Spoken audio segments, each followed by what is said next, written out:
Ang programang ito ay hatid sa inyo ng Air 21. Sagot ko, padala mo!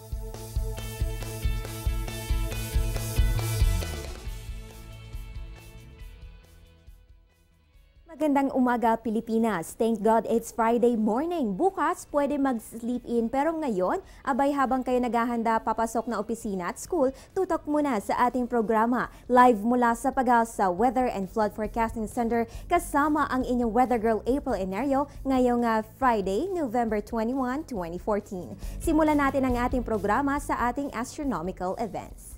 Ngayong araw, sisikat po si Haring Araw 5:59 ng umaga at lulubog naman 5:23 ng hapon. Ang ating moonrise ay 4:36 a.m., ang moonset naman po ay 4:30 p.m. Ang ating moon illumination ay 7%.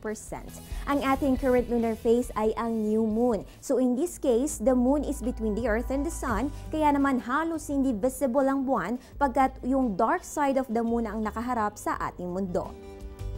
Punta naman tayo sa ating tidal prediction along Manila Bay courtesy of Namria. Ang high tide po natin ay 9:05 ng gabi na meron pong 0.95 meter habang ang low tide ay may negative 0.2 meter at 4:03 po yan ng madaling araw. Samantala, para naman sa ating localized weather update, kasalukuyan nakakaranas ng light to moderate rains ang Aragao, Cebu na magtatagal po sa oras na ito. Samantala, ayon sa Pag-asa, tinanggal na po ang rainfall advisory sa May Mindanao.